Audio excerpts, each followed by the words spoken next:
I have a confirmation name. My name is James Joseph Norton, which is uneventful. James Joseph Norton. Yeah. My father's James. My mother's father was Joseph. And my confirmation name is Christopher. Christopher? I don't know why I took that. I think I liked the way it sounded. I thought it sounded cool. Yeah. But you never wanted to, because some people just take their middle names or confirmation names and make it their regular name. You never thought of becoming a Christopher or anything? You liked James? Like being called Jimmy? Yes. Yeah, more than James?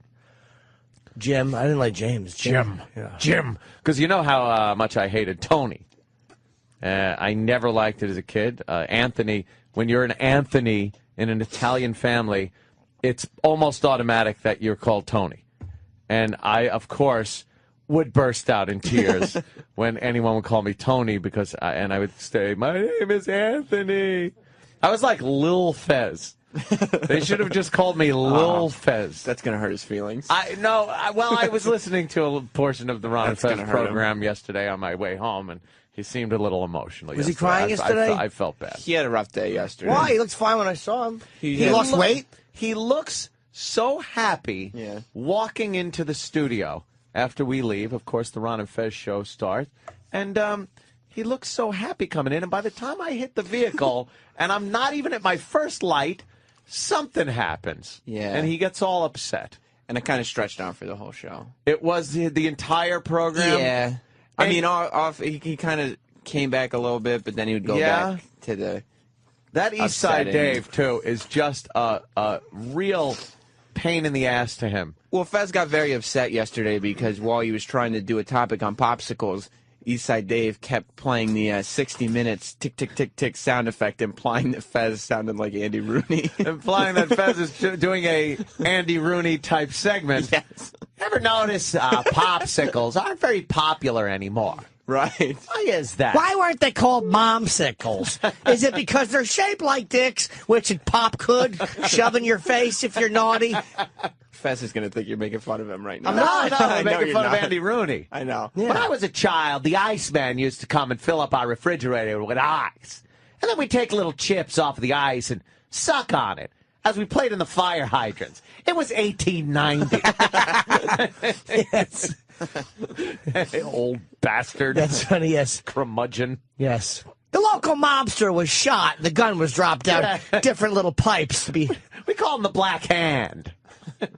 He made a lot of noise drinking his espresso. Dummy. Yeah, so he got upset with that, and then I heard the Sprint and Spirit Airline thing. Yeah, that was... What was that? I missed Apparently, it. Spirit, well, it was a good...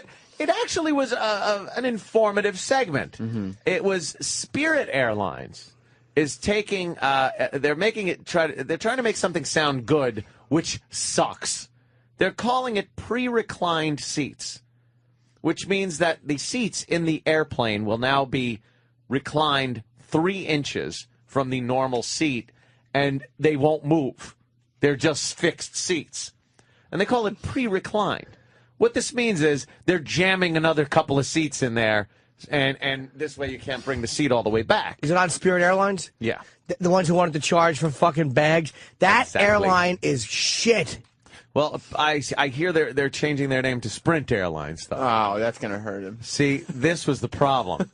Fezzi did a segment about this, and it was fine. It was perfect. He got all the info out. Yeah. Everything was fine.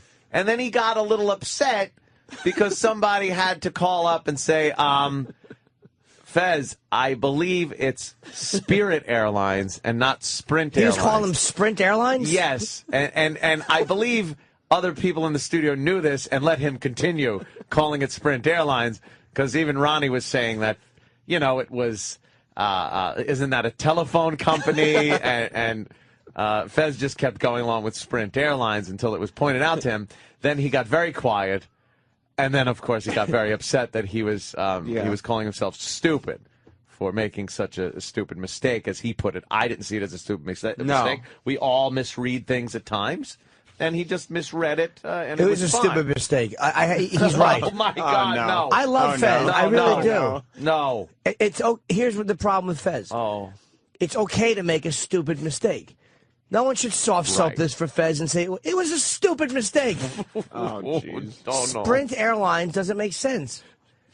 No, it doesn't. But I make stupid mistakes, too. The key is not to soft soap it and say it wasn't a stupid mistake. It was, so what, you made a stupid mistake. We all do. So what? Not one of that glaring obviousness, but I mean, we all make dumb mistakes. Yeah, look at my dad on his birthday 30 years ago. You should use the bag. If you use the bag, who would be sitting there? Who knows? He had a rough time on Friday last week, too, though. Yeah. When Times Square got evacuated. He gets very upset when things happen like that. He thought this was it. There was a cooler in Times Square. Some dummy left a cooler out, and then some dummy left his car running in front of the Museum of Natural History. Oh, yeah. It was a test-driven BMW, wasn't it? Yeah. I don't know what the fuck it was, but some dummy. Don't people realize you can't just do shit like that anymore? And it seems he got a little he got very upset very about upset. the terrorist thing. And was it because he was afraid? I think that it was a bomb and yeah, I mean, I think sort of the bad news made it was worse in his head than it actually was, and he really wasn't thinking it's probably nothing. He got very worried. He got very concerned. And I think he left the studio. Wow, really? It got that serious. I think that's what they said on the air. Yeah. I don't know. There's a point you reach. Like, I used to suffer from what they call anxiety. Sure. I think everybody goes through a period of anxiety in their life. What were you anxious about? Mine, at the time, I never realized. I thought it was just this unknown anxiety that would come over you. You just sit there, and then all of a sudden you're sweating, your heart's beating fast, you're breathing heavy, you're shaking, you feel impending doom kind of a panic feeling. Attacks, right? Yeah, panic attack, anxiety, panic attack kind of a thing. Wow. And when you first get them, when you first start getting them, it's horrific. It is just like you don't know what's happening, you can't control it, you're freaking out. This happened in like my early to mid-20s. It went on for about 5 years. In varying degrees of seriousness. I was able to, carry on my life and go to work and things like that, but I was in a constant state of, oh my God, when's it going to kick in? You become more afraid of the anxiety. You get anxiety thinking you might get an anxiety attack. It's like a vicious cycle kind of a thing. And it reached a point where I said to myself, I was like, you know what? Whatever's going to happen, just go ahead. Because the problem is you always think something's going to happen. You're going to drop dead. You're going to end up in an insane asylum because you're going to tear your clothes off and run down the street going, just like a nut. You're going to lose control. That's, what would bring it on? The biggest thing. Would, if you had to do something, or was it just completely reasonless? I didn't know at the time. But then I realized what brought it on later in life was the fact that I wasn't doing anything with my life. Oh, okay. I was stagnating. I didn't feel I was in a good position in my life. I was at a job I hated. I saw other people going to, finishing school and going to college and doing things that I wished I had done, but charm school didn't. Charm school, all that stuff, and that just caused. I caused anxiety. At the time, I thought it was just coming out of nowhere. I was like, oh, no, this life's great. I'm hanging out with my friends. I'm, of course, drinking. I'm, going out in my shitty car and just being a guy. But apparently deep down inside, I was feeling very anxious because I needed to do more. But I didn't recognize that yet. Right. So after about 5 years of telling friends, you find excuses to tell friends you're not going out. You're just like, and you want to go out? Like Adam Ferrara would call me up and be like, Ant, going to the bar. What do you want to do? We're going out, wherever. I'd be like, nah, I'm just going to stay home. Because then you become almost agoraphobic, which is a fear of going outside. Because you're afraid you're going to have a panic attack in front of people, and then you'll be fucking, like I said, running, and then your pals are going to lock you up in an insane asylum or something, or you're going to drop dead or whatever the fuck. Wow. So you reach a point where I just said, all right, whatever's going to, I felt one coming on, and I just said, you know something, whatever's going to happen, do it. Whatever. I'm so sick of this. Either, make me go crazy, whatever's going to happen, go ahead. How long would they last for? varied. Sometimes it was a quick flash of this, oh, fuck. And then sometimes it would just last for like an hour or so, and you'd be completely wiped out, exhausted when it would finish. You're just like, oh, my God. And you didn't know what to do with yourself. You almost felt like you were out of your own body. You'd look at your hand, and it was like, whoa, that seems farther away than it should look. Yeah. Like, just weird fucking shit. And then you just kind of went, bah. I went, fuck it. Fuck it. Go ahead. Whatever you're going to do it. Go ahead. And then you realize, wow, I kind of am in control of this shit because nothing's happening.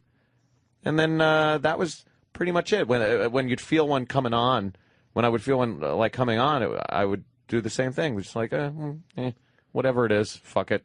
And then go about my business. And then after a while, they didn't go away really quick, but you were able to just deal with them. Wow. Yeah. My mother used to have them, and I forget what she took for them. She did take something, though. Or she went to therapy. Budweiser.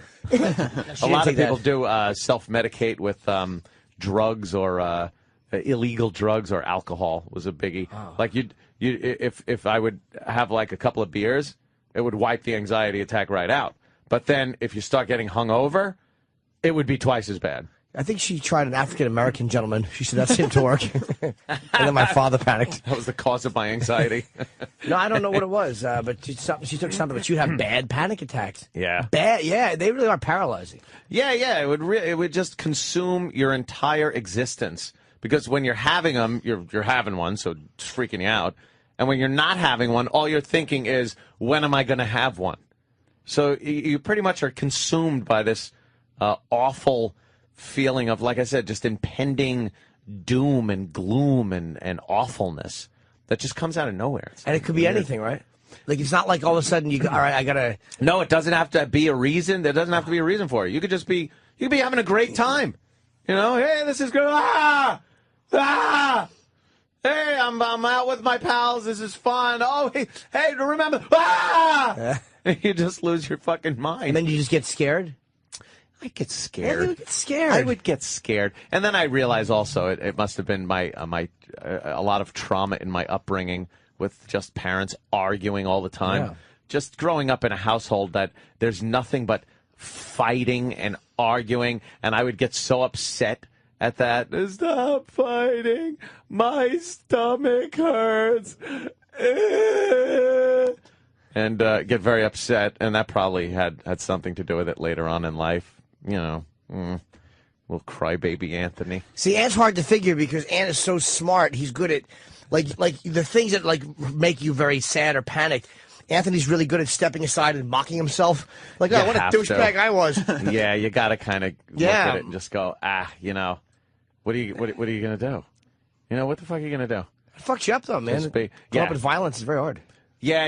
It was just, you know, constant yelling. Not so much, there wasn't like this beating up. Like, Pops wasn't, you know, smacking Mom around or anything like that. But he was a wall and door puncher and throwing things, of course. The famous or infamous, I'm not sure, plate of spaghetti against the wall. That is vivid in my head like yesterday. I remember the spaghetti hitting the wall and slowly running down. Oh, the spaghetti. Did you cry? Yeah, of course I did. How could I not? I was crying before the spaghetti hit the wall.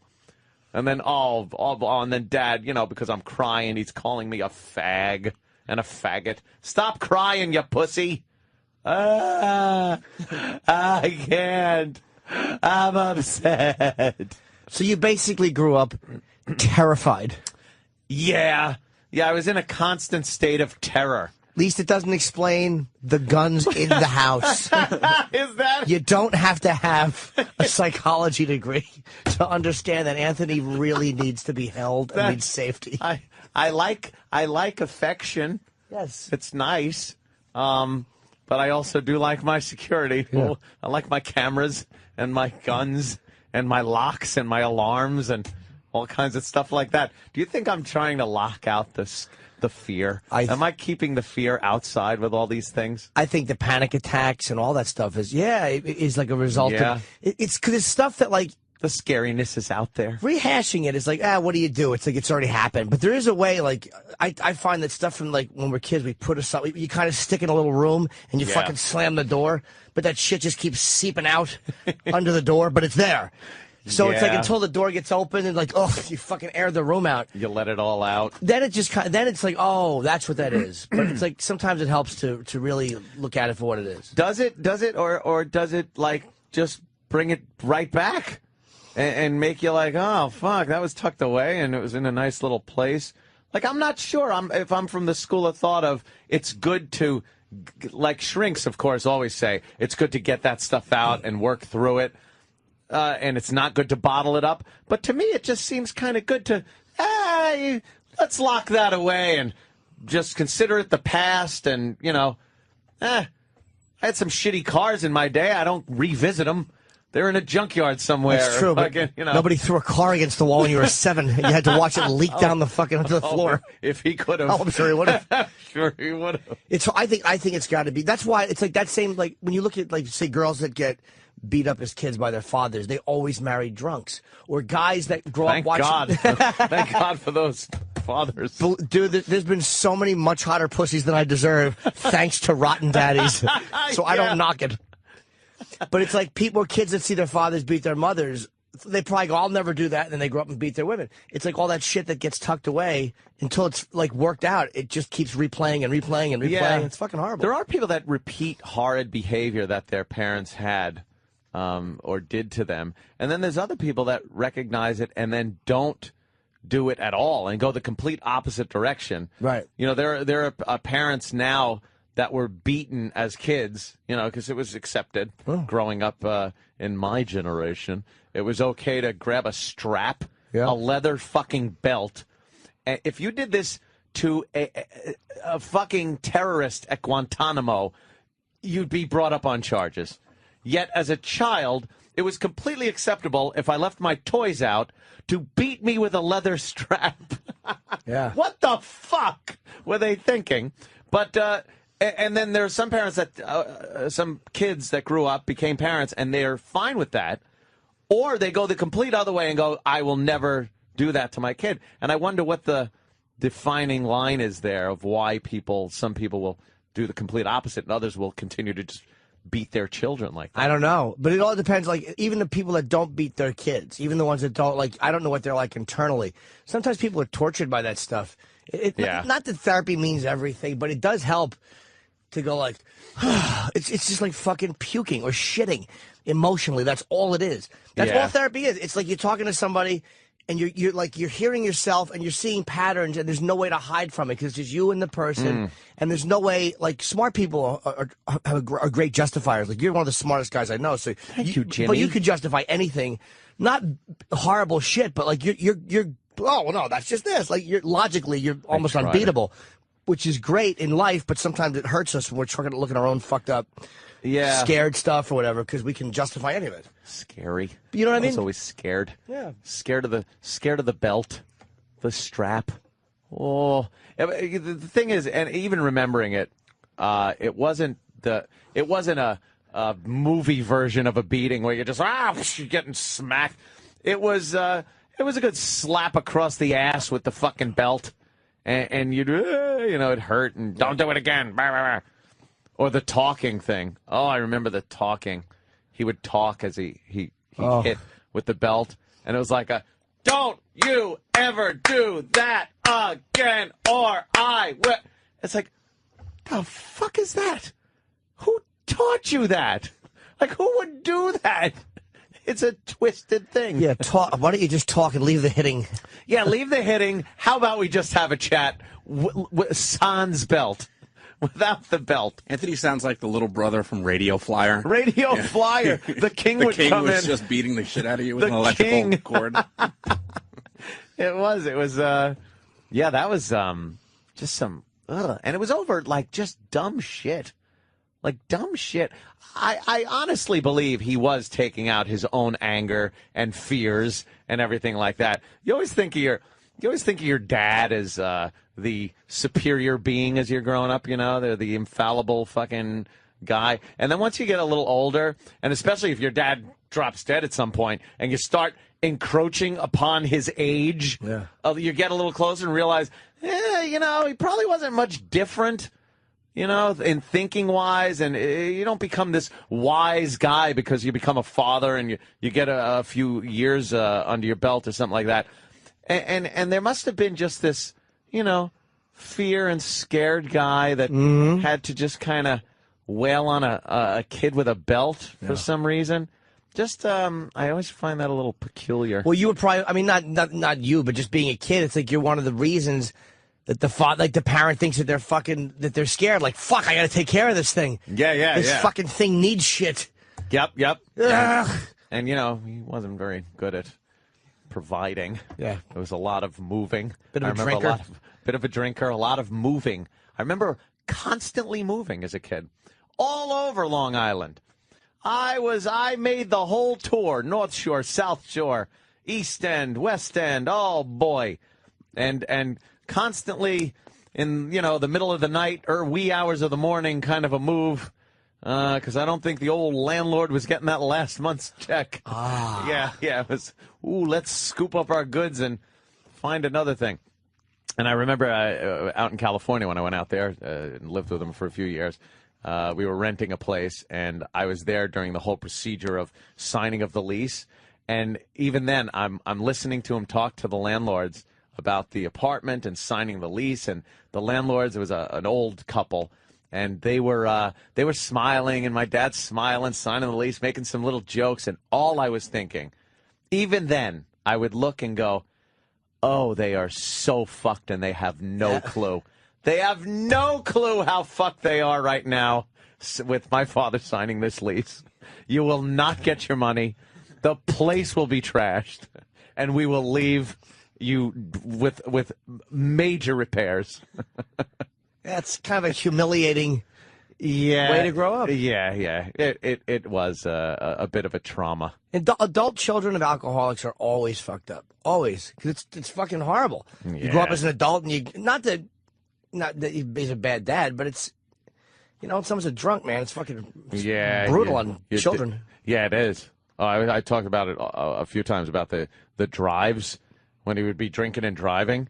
And, you know, I'm just sitting there in the passenger seat looking, going, will this be the day we plunge over the edge of the Ortega Highway into a crevasse? So more fear.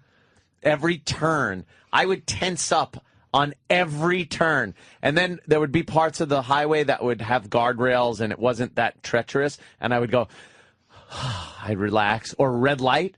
Red lights to me were a godsend because it was stopped. And I was like, oh my God, I could relax for a minute. And then I'd see the other side turn yellow and then green light. And I'd be, tense up again. Holy shit, here we go.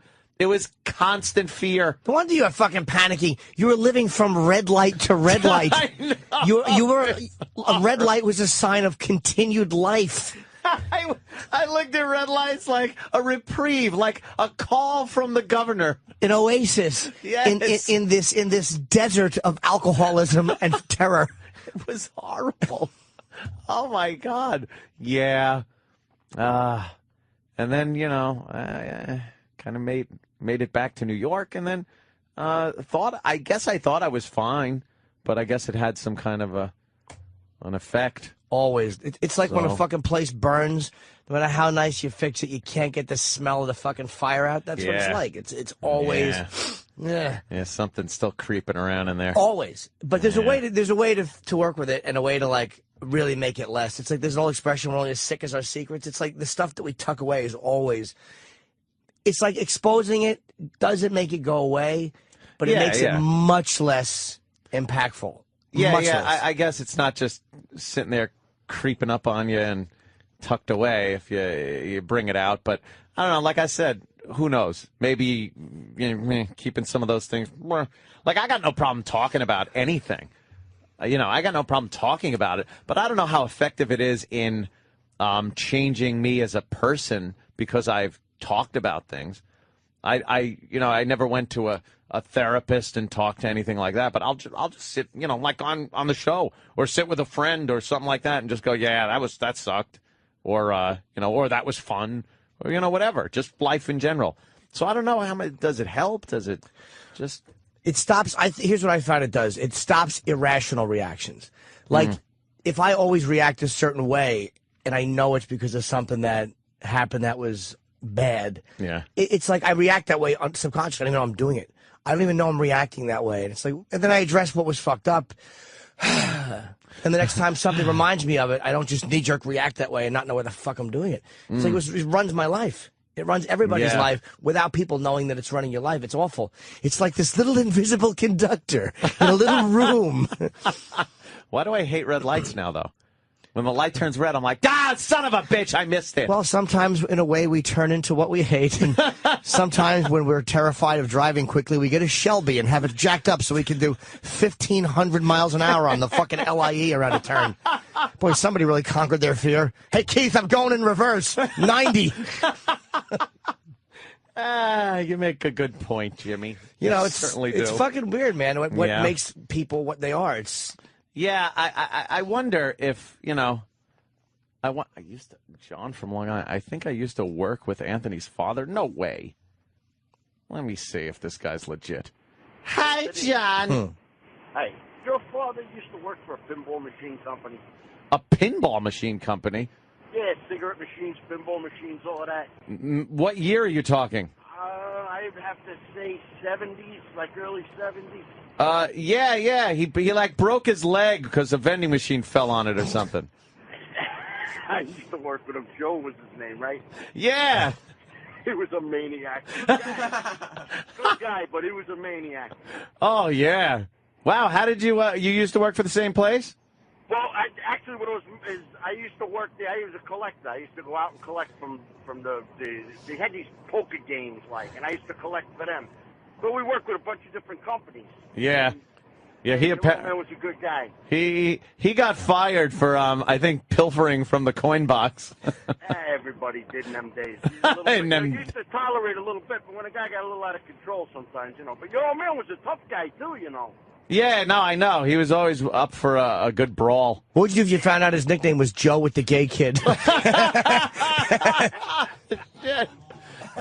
He took me to work a few times. He'd go to some of the bars around Mineola.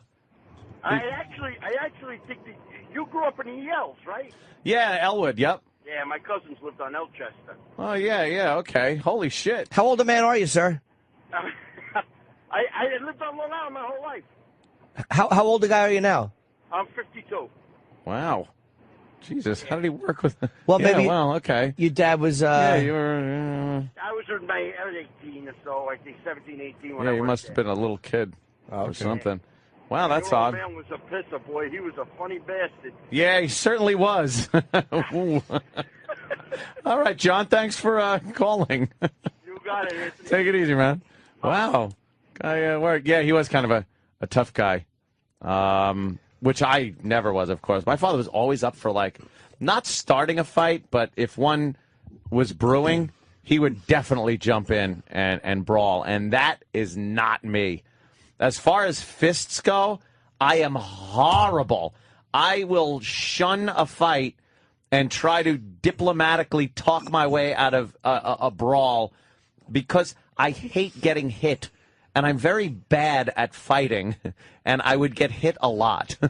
So I tried to steer clear. I was never in many fights, but one time me and a friend were in front of a 7-Eleven. It was, I don't even know, we were in our 20s again, something shit like that. I pull up, we buy some beer, we're coming out, and for no reason whatsoever, some guy kicks the bag of beer out of my friend's hands, and it just goes on the ground. And then pushes my friend.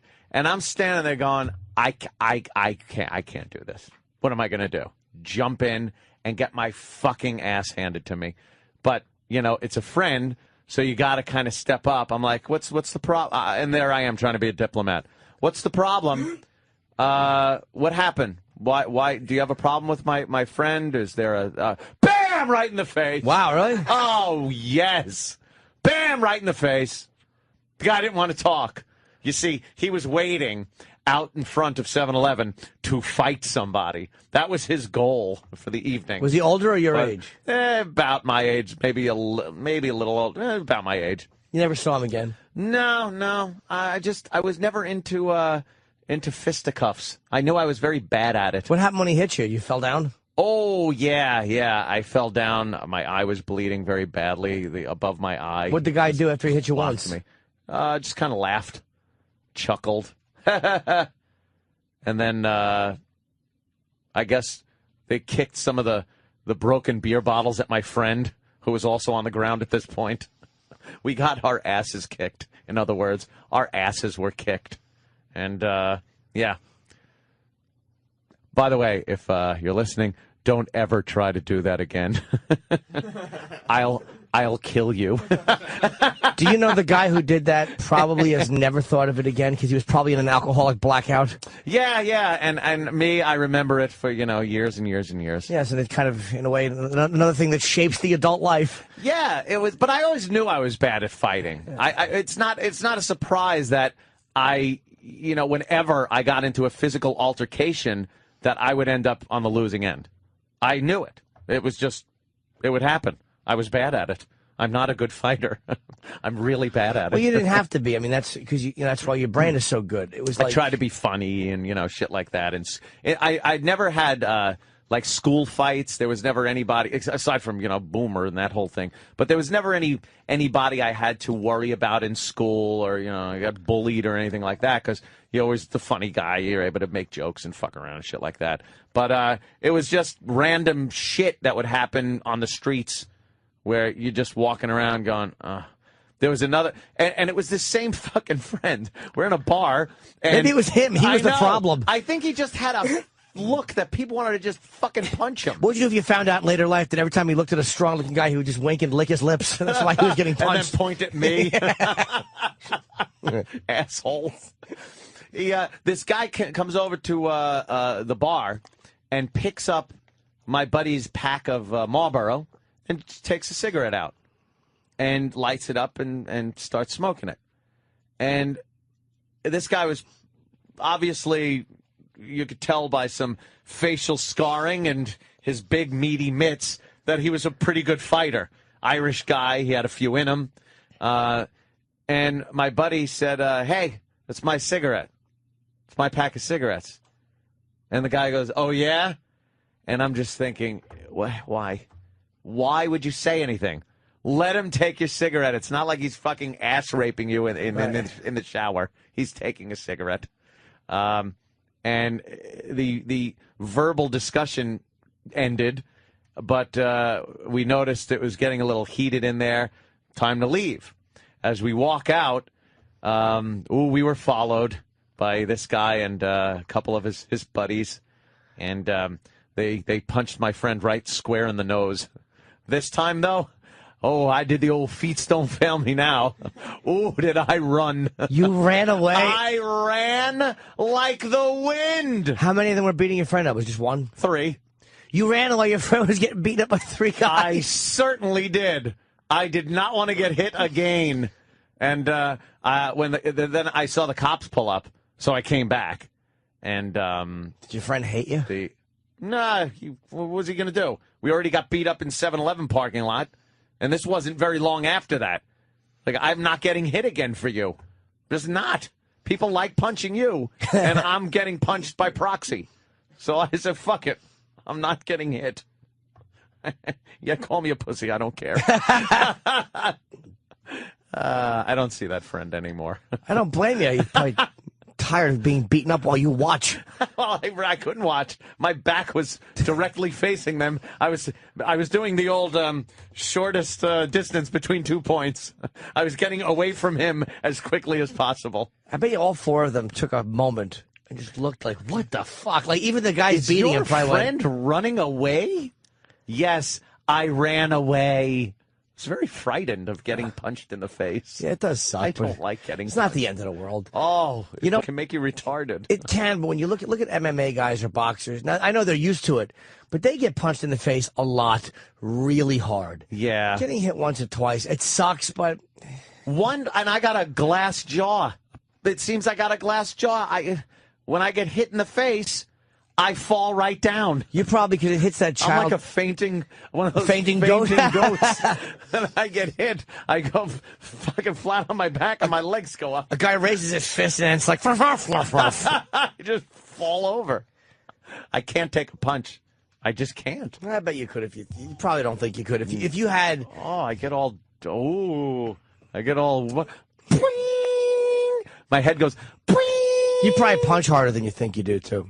I don't know. I've never gotten the opportunity to really punch anybody. Yeah, you probably they hit punch me harder. first while I'm yapping. Yeah, I like you watch things on self-defense, and I'd love to be able to do that. Like if someone walks up to you and gives you shit, people go like, well, you got to take him out right away. Like I look at someone like Joe Rogan and think, there's a guy who can fucking take care of himself. Yep. If someone's giving him shit, he knows how to deal with it physically before he even has to take a fucking punch. And if he did have to take a punch, he's right back at you, fucking you up.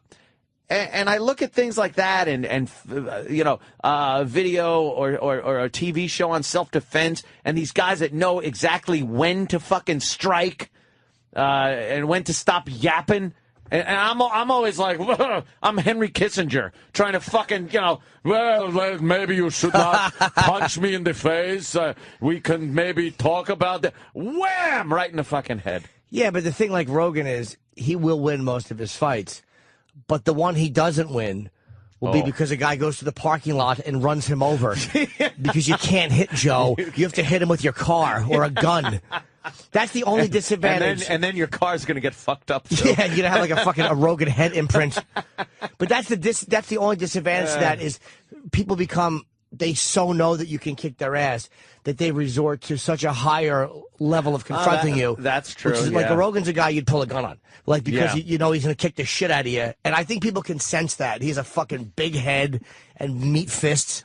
There is a sense that you get that somebody is a problem. It's instinct, yeah. And you could see it if you're out in a bar and you know there's a brawl brewing. You could see it in the guy's eyes, in his body language, just in the way he's like holding himself, that he's a problem and there's going to be a fucking fight. I told you, me and Kenny, I did a gig in Pennsylvania, and we stopped at a convenience store, and we walk out of this revolving door, and when this big guy comes in, really big guy, and me and him walk by each other, and I kind of look at him, and he looks at me, and then I'm walking, and he goes, "What are you looking at?"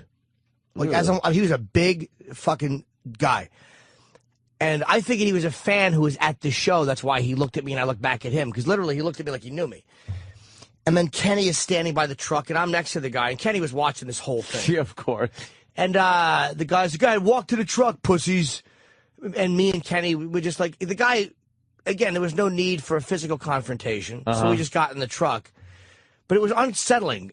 But then I forgot, oh, yeah, Kenny has a gun. He's armed like, and dangerous. This guy's a big fucking guy. Yeah. And he's a problem. So is Kenny. Yeah. This Kenny guy physically is a problem. This guy is too drunk to realize that.